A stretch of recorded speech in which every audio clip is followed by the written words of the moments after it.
can kick Williams in the slot and maybe put Ken Crawley on the outside. And look, I don't feel bad about that. Now, last year, you would have told me that, I would have been terrified. I think, man, they're going to drop 50 on us. But this year, from what I've seen at camp, what I've seen in the preseason, I really feel good about that.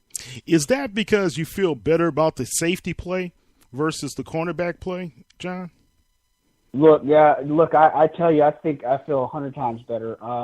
Just because Marcus Williams, he just seems he knows what to do. He's so in sync. When we talked to him during training camps and some of the practice sessions, one of the things is he talked about this safety group not being selfish. And I think that was a big point. And I don't think it was maybe a shot at past units or past anything or, with the secondary and stuff. But I really feel like they're in tune. They're listening to the direction of Aaron Glenn, which is I still feel is so underrated as a coaching aspect of this team. But, you have a guy like that who can play the ball. He's very smart, ran a good pro-style system at Utah. Then you throw in Kenny Vaccaro that can really just go anywhere you want. And the best part about this is it's not just Kenny Vaccaro. They've rotated Von Bell in that spot to do the Kenny Vaccaro role. So I wouldn't be surprised if they throw Von Bell up on the line of scrimmage and just throw Kenny back. That's, for me, what makes me feel better. It's not just Kenny playing that hover role. It's all of them. Definitely. Brendan, do you have any questions for John? Yeah, John, Brendan Boylan. One question I had, and something I don't think we've addressed yet tonight. Obviously, the Saints going to hurt a little bit with the suspension of Willie Snead for 3 games. What are you hearing about how they're going to try to replace his productiveness on the field, especially going into the first week on the road in Minnesota? Yeah, look, I know it's going to be a little bit tough. I think for me, that just emphasizes what you need to do on the ground. You got a strong offensive line there. You've got, 3 very talented backs. I think you could split out Kamara, tomato, whatever you want to say. Split out Kamara a little bit in some looks. You've got Brandon Coleman, who obviously is going to step up a little. I think in a perfect world, what you're going to see is lining up Thomas and Coleman on the outside, maybe use again as that slot receiver a little bit more, maybe Tommy Lee Lewis in that role sometimes. Maybe you get some Austin Carr in there. I know he's really excited. There's a lot of promise and a lot of buzz about him. But for me, I know Willie Snead is a big part of their offense. He has been. I don't think it's a nail in the coffin. I don't think it's the worst thing in the world. But you look back suddenly and think, this team had Michael Thomas, Brandon Cooks, and Willie Snead, and they're down. They're 2 of their top receivers from last year. But also in that same breath, this is where a guy like Kobe Fleener has to step up. A guy like Josh Hill, you got to step up because, they're going to jam the receivers at the line. They're trying to double-team Mike Thomas. So if I'm Kobe Fleener, this is the game for me to instill some confidence back from Saints fans. Good stuff. Bob Rose, do you have a question for John? Yes, thank you, and hi, boss.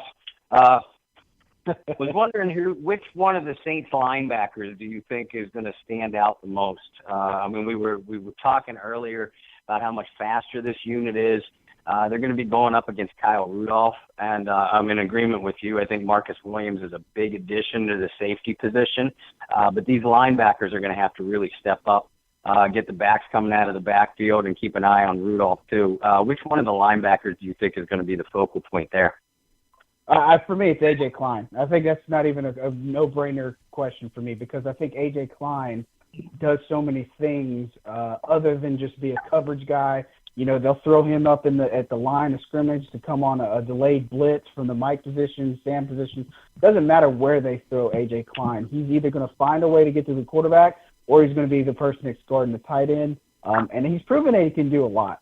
Now, I will say that Alex Anzalone is probably a close second for me. Him and Craig Robertson. I just feel like that they can be in the position where they need to be. Anzalone's got really good speed, but for me, I think Klein is an absolute home run as a free agent. Learning behind 2 of the best, Luke Kuechly and Thomas Davis, did absolute wonders for him, and now he's ready to be that top alpha dog. And, look, being a captain on the defense, a lot of respect there. That's something we heard a lot in training camp and the preseason. So, look, I'm really excited about him. Awesome. Go ahead. Go ahead, Bob. Oh no, I was good myself. I'm big on Klein as well. I am excited to see Anzalone get some snaps, though. I'm with you. And I don't know if you heard when we were talking about Stephon Anthony. In your opinion, does he have a role in this linebacking core going forward? Yeah, the thing is, I heard a little bit of the conversation with Mike, and look, I think athleticism, if you want to put it on that, Anthony's probably got the top marks there. The problem, obviously, has been his instincts and ability to diagnose. And for us, I think the big disappointment is obviously he's been hurt, dealing with a high ankle sprain. That's a tough injury to come back from. You don't know. And the problem was he was doing so well in camp that he was getting high praise from Mike Nolan. Hopefully it's nothing serious, and they've been kind of taking their time with him because he hasn't been at practice, hasn't been doing all this stuff, which is probably the right approach, especially given the Oshner doctor's history. They could have sawed off his leg, and that's not would have been the direct diagnosis. My goodness. I digress from my point. I feel Anthony has a role on this team. He made the final 53. I think that's something worth looking into and reading into. And really, I feel that, maybe this is the year he is at least good or a serviceable option as a reserve. Manti Te'o, I think, is first-string middle linebacker right now. And, look, if something happens to him, Anthony's going to have to be ready to go, that's for sure. Well, that, really bodes well because I think you look at the camp that Te'o has been having, it's really been excellent, especially since he didn't bring his girlfriend. So that really helps us out a lot. Frank Jones, any questions for John Hendrix? No, I think he did a really, really good overview of assessing where the Saints are offensively and defensively. I think, one of the keys for me listening to everybody is going to be the line of scrimmage on both sides of the ball. I think the Saints have to be able to protect Breeze and keep him clean and open up holes for that running game. And then defensively, they just got to stop the run. Minnesota's offense kind of struggled during the preseason, so I think if the Saints can start really, really fast and put a lot of pressure, they weren't that real explosive last year because of the problems with the offensive line. So I think he covered everything, and I'm just looking forward for the season to get started. Yeah, definitely. And one last question. Remy, any questions for John Hendrix?